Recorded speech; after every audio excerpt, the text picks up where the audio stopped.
I've been Brumfield here with me. We're hosting this webinar today, but we're super excited because our speaker is Deseree Stukes, who is from the University of North Carolina. She's actually a 2023 graduate of UNC with dual degrees in African American, and Diaspora Studies, AAAD, and Information Sciences. So she's currently working on her MLS at the University of Illinois at Urbana-Champaign. She works at the repository as a repository content technician for Carolina Library's 2 digital repositories, and serves as the Library Liaison for the Digital Accessibility Office on campus. She also serves as the Incoming Convener of the African American Studies Librarians Interest Group for ACRL, and is a member of the Library of Congress's SACO, I don't know what that stands for, African American Subject Funnel Project. Her research focuses on the creation and journey of Carolina's AAAD from curriculum to a full-fledged department, and her research also she's also interested in reparative description in archives and special collections, which is what she's going to talk to us about today.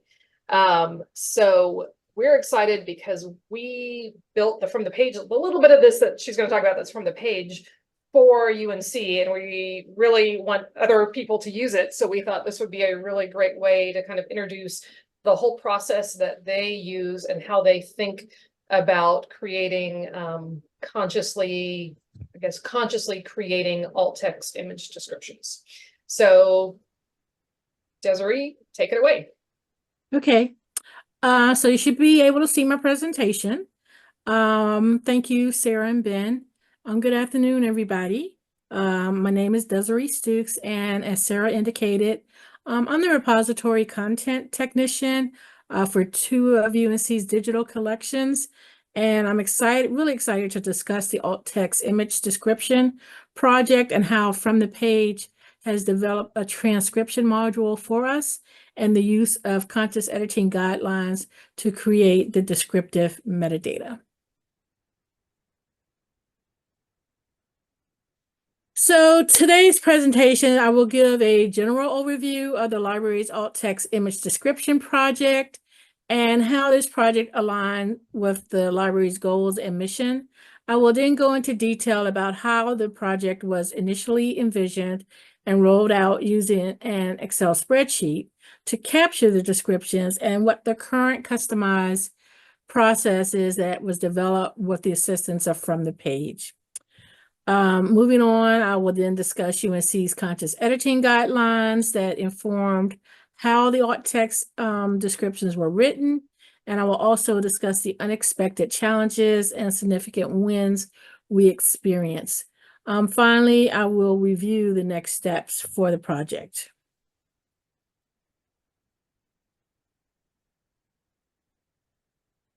So UNC had an official campus closure due to the COVID-19 pandemic on March the 20th, 2020. However, the university libraries kind of saw the closure was coming a few weeks beforehand. So we quickly assembled a team of 12 individuals that met with library HR to discuss how the digital collections team could provide opportunities for hundreds of library staff and students to work remotely from home, particularly for those whose work was location specific and required their physical presence on campus. So we started to brainstorm projects and how they would be implemented. And we came up with 6 different categories of projects with designated team leads. And the team that I led, which is highlighted in red, was the work from home accessibility team.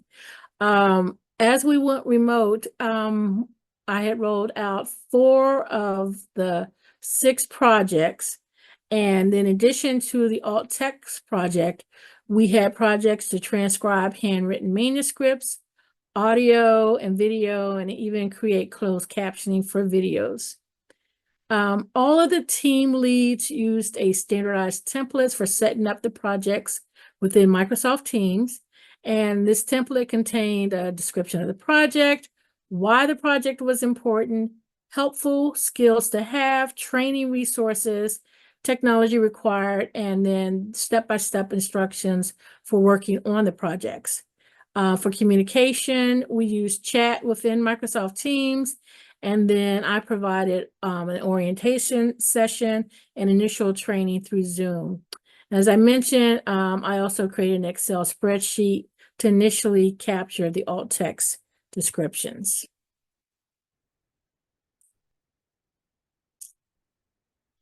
So the accessibility work from home projects aligned with the library's mission in several ways.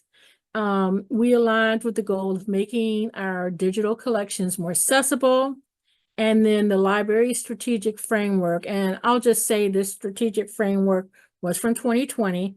We have a new strategic framework because we have new leadership now, but I'm just showing you what was developed for 2020. And so our strategic framework back then consisted of 3 different pillars: preservation, student success, and the research enterprise. And so the accessibility projects fall within preservation because the library is committed to preserving the complex history and culture of the state of North Carolina, as well as UNC at Chapel Hill. And this pillar kind of ensured that information and resources are available now and into the future. The project also reflects our value of inclusive excellence, which is to eliminate barriers to the use of library spaces, collections, services, and activities. We also wanted to embrace diversity, equity, inclusion, and accessibility for our workforce and for library users. Therefore, these projects were also in line with the strategic initiative of diversity, equity, inclusion, and accessibility. So what is alt text?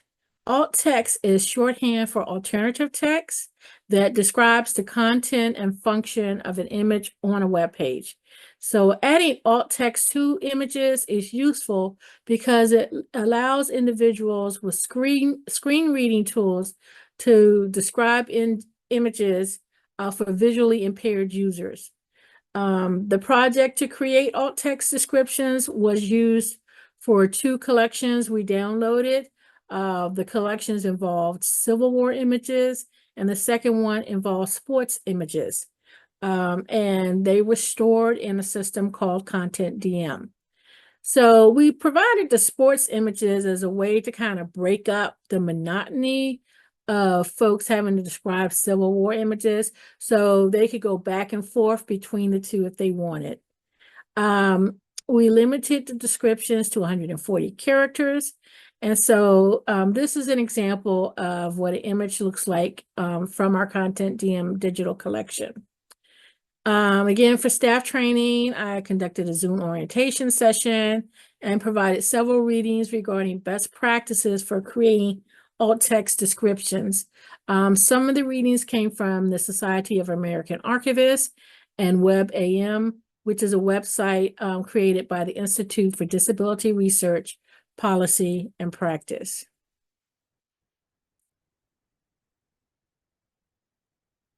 All right, so initially we used an Excel spreadsheet to capture the descriptions.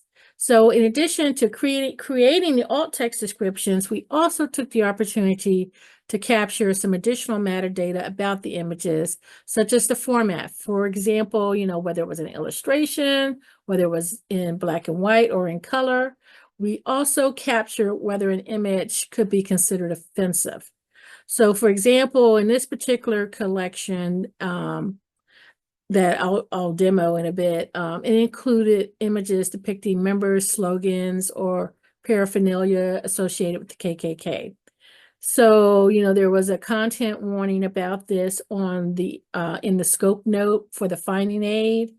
And so we just let folks know that they may find offensive images in here and that they could flag them. Staff was also asked to transcribe any text on the actual image. And in the spreadsheet sheet, I created a column to calculate the count of characters so that staff would know when they hit the 400 character limit. All right, so I'm gonna demo the spreadsheet for you. Okay, so this spreadsheet was exported from our content DM, and this was the Civil War images. And at the first two columns, I just added a status, and they could select whether it was in progress when they picked it up or it was complete. And then the user would put their initials. And then columns D through, let's see, D through P came from Content DM. So that's the metadata so that we could tie this information back when we're ready to import it. And just to go back, what folks could find useful with helping to create the metadata would be the actual title of the image. That may give them a little bit of clue. And then if there was a description, there is a description column that they could reference as well. But a lot of this did not have descriptions. So columns that I added and the additional metadata we wanted to capture, the first was select format. So we gave them several choices here as far as the format, and then we have the field with the alt text. So, and this goes with the character count. So here's the alt text for this particular image. And so as I type in the text, the cell and then tab out, it will update my character count. So that kind of gives them, as far as when they're hitting that 140 character limit. And then we would ask them if there was text on the image, and they were able to transcribe them for that to do that in column T. Then we had additional comments and notes column. And this, while the user could add things in here, our archivist and reviewer is the one who would put a lot of comments in here as he was reviewing the images. And we also could identify duplicates as well. And then the last column we added was if they felt that the content was offensive, they would just put an X in this column. So that way the reviewer could then, the archivist could then determine whether it kind of met that criteria. So that was the Excel spreadsheet that I developed.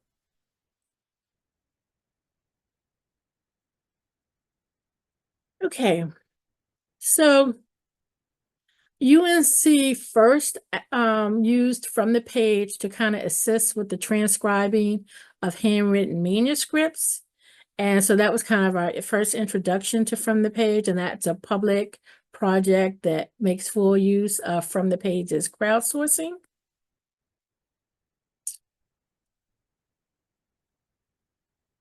But in November 2022, members of my team met with Sarah and Ben to discuss developing a custom module for the alt text project, and all components from the Excel spreadsheet were incorporated by FromThePage. The only major change we made was to increase the character count from 140 to 180 characters.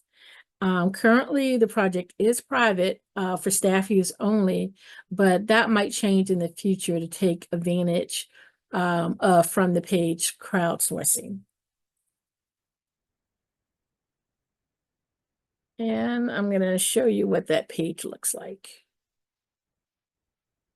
Okay, so this is the home page for this particular collection, and it's actually contains it's a collection of kind of miscellaneous subjects, and it, we can't maybe determine the precise location in North Carolina, or that it may be locations outside of North Carolina. So there's three kind of statuses that these scans are classified as. So this first one indicates that this particular scan still needs review. So the alt text has been entered, but it needs review. A second status is that the metadata has been completed and it has been reviewed by our archivist. And then our third status, I'm going to click on this button that says works that need metadata. And that's going to filter the list for anything that currently does not have metadata. All right. And I'm going to open up one item, this one here from a folder called African Americans, Politics, and Suffrage. And so here's the image that I'm dealing with. And some of the buttons at the top that you can use, that are used most often, are the zoom in and then the full screen button. So I'm going to go ahead and toggle the full page. And then, you can magnify it up so that if there's image that needs to be, text that needs to be transcribed on the image, you can actually read it. And so now I'm actually ready to kind of create the metadata. So I'm going to click on Help Out. And as you can see, I'll just kind of center that. We have the similar fields that I showed you in Excel spreadsheet. So you can select the format. And so this one, I'm going to say this is an image from a publication. Because when I go back to transcribing what's actually on the image, you'll see the name of the newspaper that this political cartoon is from. And then we have alternate text fill. So we have this character count. We're right now sitting at 0 of 180 characters. And just to quickly show you, I'm just going to type some gibberish in here. Because what FromThePage has done is they've offered us some color coding. So as we get to 125 characters, it turns yellow when we get to 126. And keep typing. When it gets to 140, we change to orange. And then we're going to get to 181. And that's when it changes to red. So I can keep typing, but there is a hard limit of 255. So, it kind of gives the user an option that, like this political cartoon, if it's just a lot of data in there, you can really kind of describe it for a user. And you can even expand this a bit if you need to see it all. Okay. And then the transcribed text on the image. And let me take this back to full screen.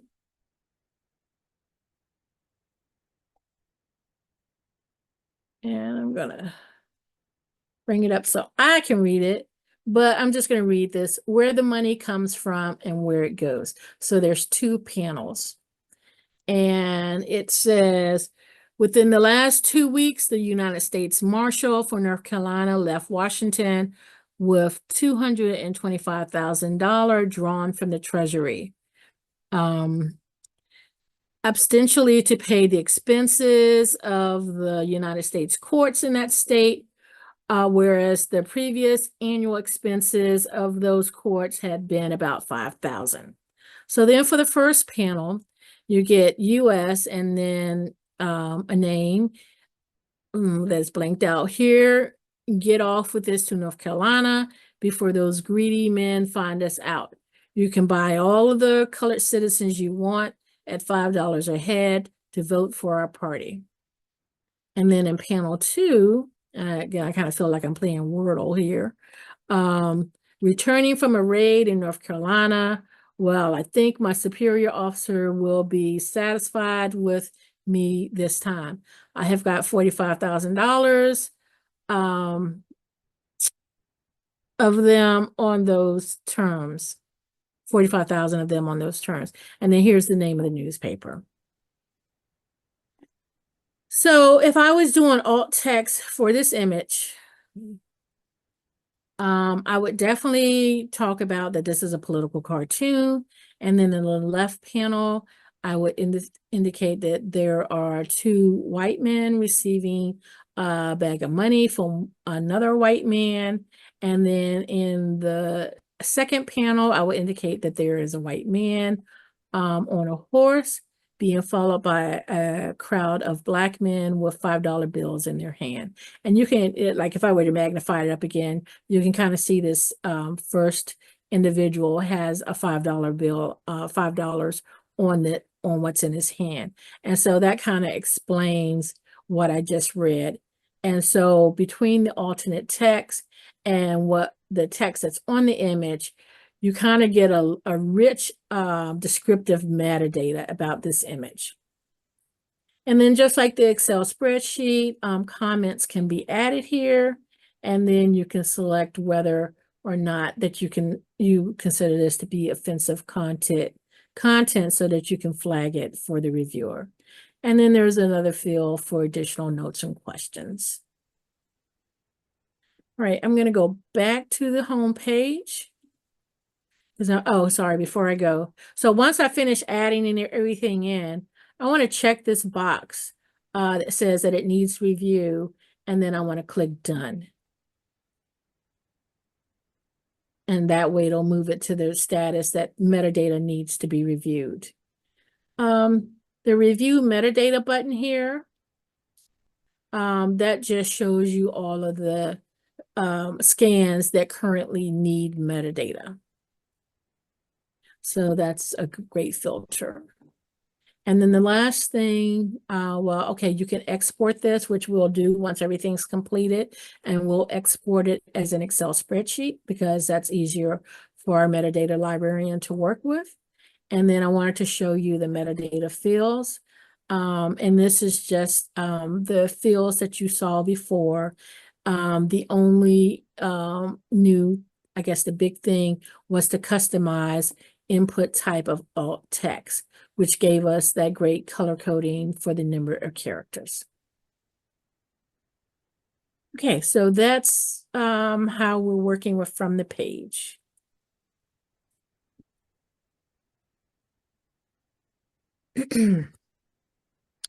So I want to talk about UNC's conscious editing guidelines. The work on this kind of started in 2017, and the guide was actually published in April 2022. And it's used for help with creating descriptions for archival material. And we have provided the writers of alt text with written guidelines, and during the review process, if we felt that additional training was needed or one-on-one feedback, then our archivist would provide that training on the conscious editing guidelines. So this project had been built on a mass digitalization work that had been done over the last decade and a half. Images, when they were imported, were initially processed in a way that allowed for materials to be presented with only a basic description and file name, so not much other metadata. And so the goal of this project was to revisit these images and develop enhanced descriptions that utilize UNC's conscious editing guidelines.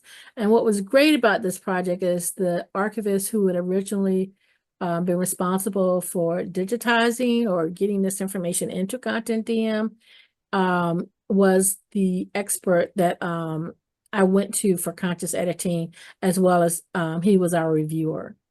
And so librarians and archivists at Wilson Special Collections are, working to rewrite and refine language used to describe the library's collections and records on the American South. Conscious editing is to, kind of re-envision our descriptive practices so that whiteness is no longer the presumed default, so that the language in the description is inclusive and accessible, and that it does not obscure sources of information about the lives of enslaved people.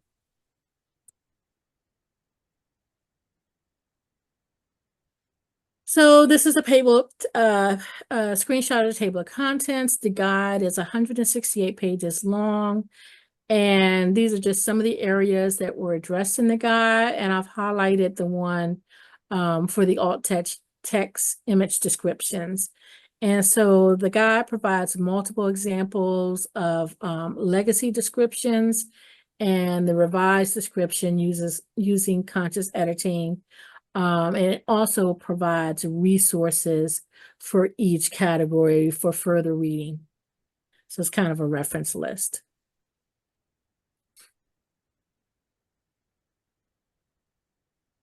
All right, so this project achieves many things. In addition to the alt text aspect of the work, we were able to capture the format of the original scan.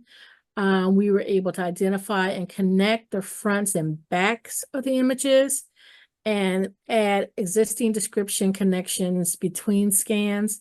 And, we were able to provide standardized descriptions with conscious editing guidelines in mind, and then duplicates were also identified.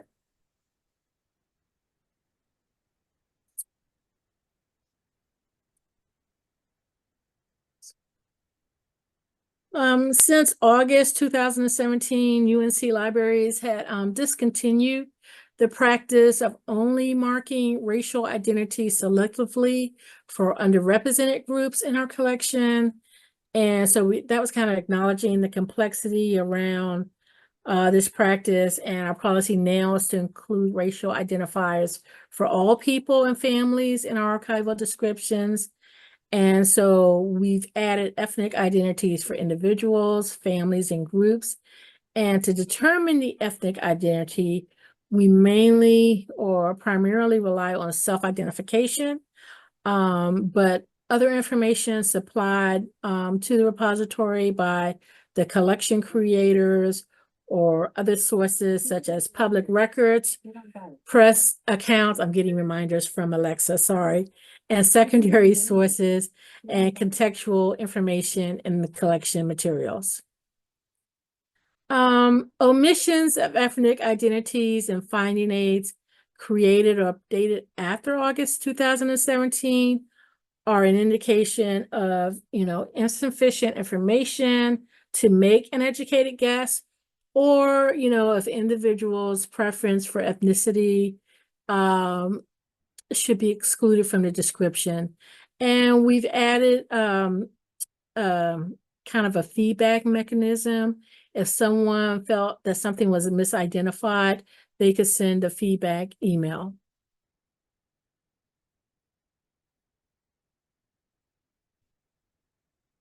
So this first example is of an image, and you can really see the basic description that was given: Black Walnut Point Sutton Factory.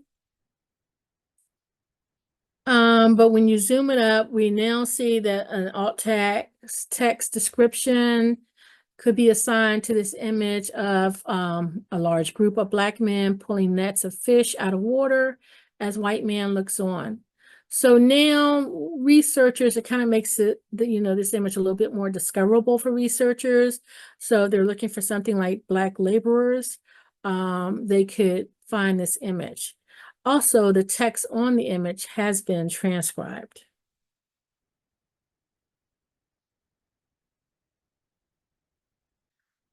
This is an example of where the front image kind of really needs to remain connected to the metadata that has been written on the back.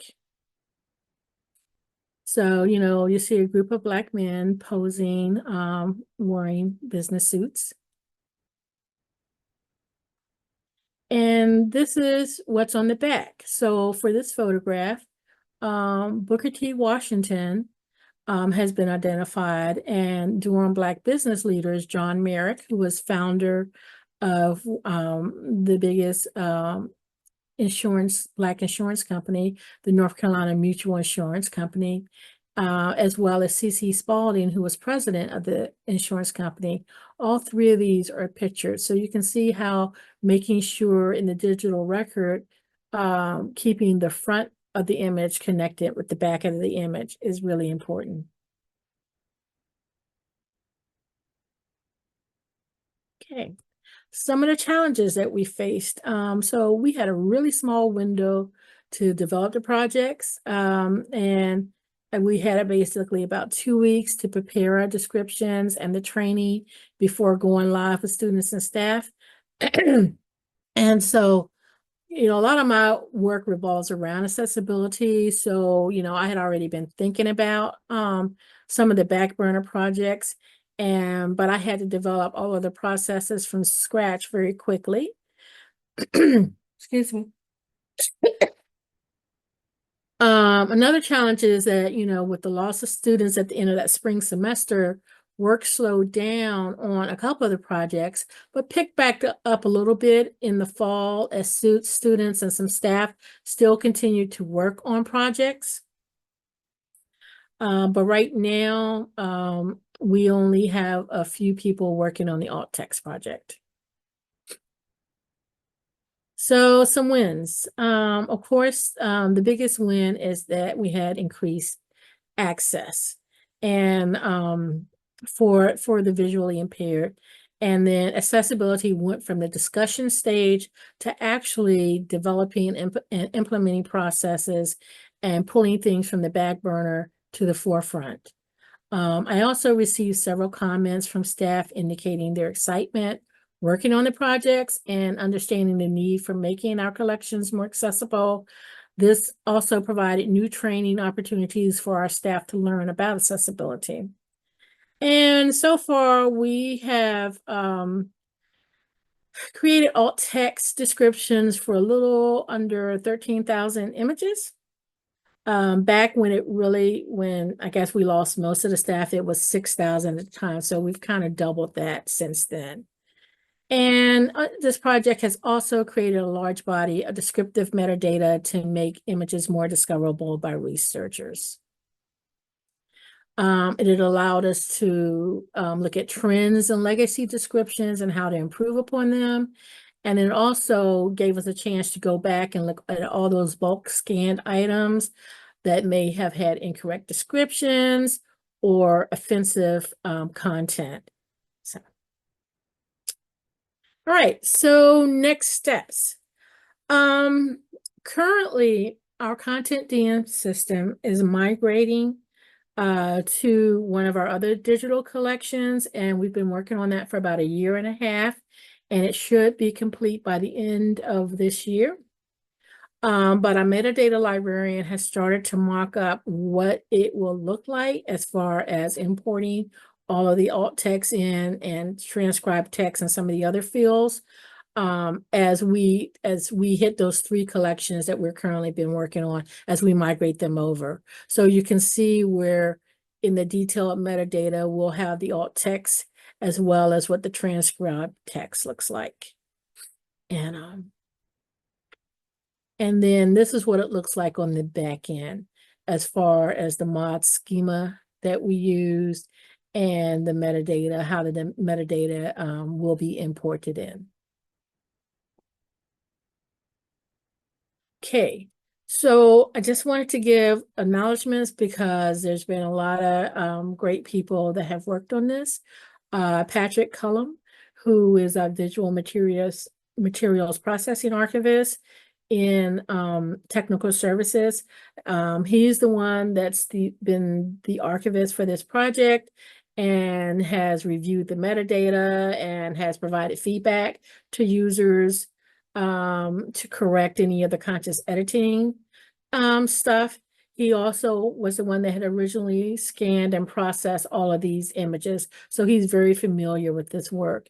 And then I have Anna Goslin, who is our metadata librarian, and she's the one that worked with FromThePage to kind of set up this project and make sure it kind of mirrored what we needed from the Excel spreadsheet. Morgan McKeon is our digital collections specialist, and she's the product owner for Content DM. So both her and Anna are the ones that have really done a lot of work with the migration of what's coming from Content DM into our digital collections repository. And then thanks to Sarah, Ben, and Anna from the page for, customizing this module from UNC, as well as helping set up this webinar. And here's my email address. Feel free to contact me. And here is the link to the initiative with the guideline, you could also just do Google search and do UNC conscious editing, and it'll bring it up. All right, so that's my presentation.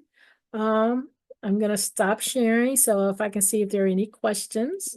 And I think Sarah's going to moderate that. Yeah, thanks so much. That was really, really interesting and informative. And it's always neat to see other people's process. And the story of, oh my gosh, we need some projects that people can do from home during COVID is one that we at From the Page in particular have heard quite a bit. I'm sure that you're not the only library on this call that ran into that same problem. Yes, yes. The first question that popped up in the chat, and I don't know if I'm going to ask it, but you can defer it to someone else if it's not something you know. But why did you decide to use Content DM as your system? And actually, I don't know the answer to that. It houses a lot of our digital content and works with finding aids. So I as you know, the position I'm in, I don't know why the decision was made years ago to go to Content DM. But if that person wants to email me, I can certainly direct it to the correct person and get you an answer. But we're migrating to our digital collections repository, which sits on Fedora, and the front end or the UI is custom built by UNC. Let's see, there's a question. Can we get the best practices resources? Yes, again, if you email me, I can send them over to you. Like I said, we used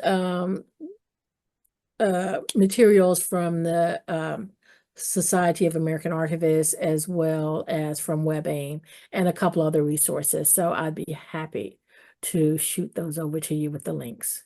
If you want to send them to me, I'll include them in the email that goes out with the recording of the webinar. Okay.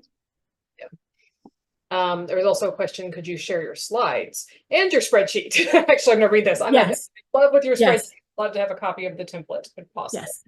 Yeah. So. You want a copy of the Excel spreadsheet? They would. Okay. They would. That's what they're asking for. I will probably delete out the content, but I will give you the skeleton. Perfect. Yeah. We might maybe put it on Google Drive and do a link there or something. Okay. Yeah, I'd be happy to share. Let's see, there's a comment. Technically, WCAG doesn't limit the number of characters for alt text. While short and simple is ideal, sometimes more complicated images need a longer description. Why place a limit on the number of alt text characters? Well, I know, like you said, that WCAG does not give a specific character. So we went with 140 to 180 based on what we were seeing when we did research on the web as far as what other people were doing. I will say for that political cartoon, when I wrote out an alt text, I hit 206, and that was not including the 2 dogs or the money bags at the men's feet. So yeah, so we've got 225 characters, but we did do a limit. And you know, it's, as a software engineer, I will throw in that sometimes software has limits even if standards don't. So question, did you find that Content DM handled the alt text well? Do you have to play around with add-ons to integrate alt text into Content DM, or does it go into a non-publicly visible metadata field? Okay, so the content, right, or the alt text is not in Content DM, it's going into the new system, the DCR or Digital Collections Repository, and it will be publicly viewable. So that view that I showed you with the detailed metadata, that's the public view, and therefore the screen reader can read everything on that screen. So I actually think that's really cool, because having alt text visible to people who aren't using a screen reader or hovering over an image is, I think it doesn't hurt. And is it searched by Content DM as well when you do searches of that collection? Yeah, by the DCR, yes. That's pretty cool. That is really neat. Yeah. Yeah. I mean, what we would really love eventually for the software developers, since it's kind of a custom repository, is to also include alt text in the HTML tag, which is the traditional method. But and so that way you would your screen read, that's where your screen reader is kind of used to reading with images. But so we kind of came up with the solution of putting it in the detailed metadata and showing it to everybody.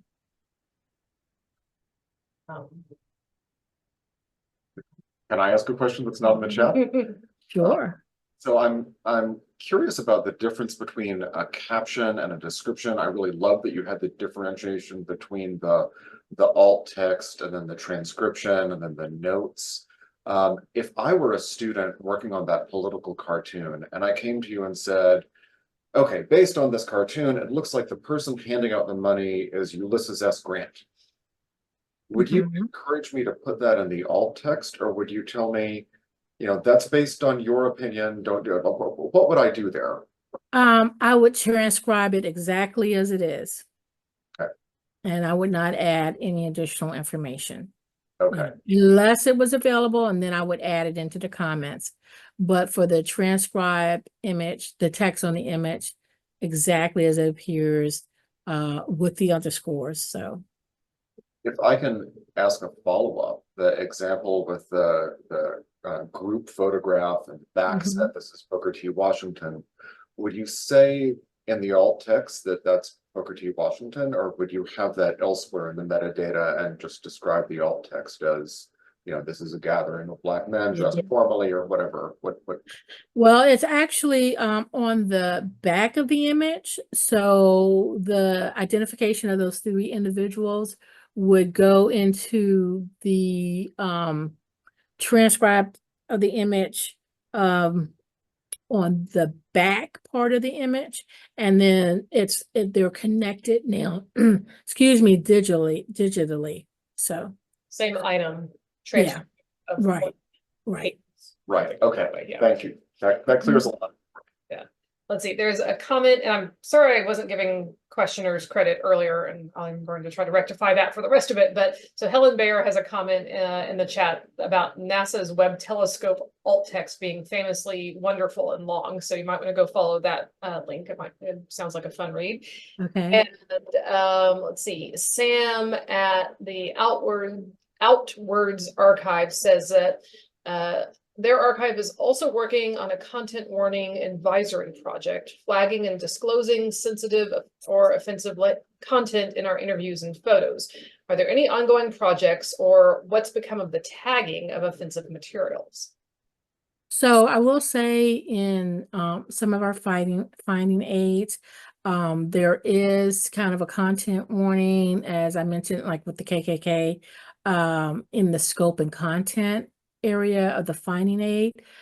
We have proposed a harmful content for our catalog that we would then modify for our 2 digital repositories, but that currently is under review by administration as far as the language and how we would actually implement that. So yeah, and it seems like finding aids, once you start describing things at this very individual level, warnings that finding aids people are going to miss them, right? Because they're going to skip the finding aid and go find the cool stuff that they want to look at, and things that they might not want to look at. Let's see. And Ray Close has a comment. I really enjoy seeing the workflow with the spreadsheet. It's useful to see how others conducted this work. thank you. And Susan Lugo at UNC, I'm assuming, says in the DCR, patrons will be able to append comments. Will patrons is a question. Oh, will patrons be able, I see, wrong person, wrong context. In the DCR, will patrons be able to append comments, i.e. identifying Ulysses S. Grant in Ben's example? No, it's not editable by patrons visiting. It's a view only. And they can download the images, and they're able to download it in various resolutions, as well as kind of the original resolution as well. And you mentioned that there is kind of a contact us form if people see problems with their descriptions of the photographs. So presumably there's a chance for people to give feedback, Right. But not really but not questioning, I mean, yeah, but. And, not- you know, and we have other metadata. We have like subject metadata. So, you know, that could be added to the subject metadata, though we're not capturing subjects through the alt text project, but there are certainly subjects headings that can be added through our metadata. Okay, any other questions? Is there anything I missed?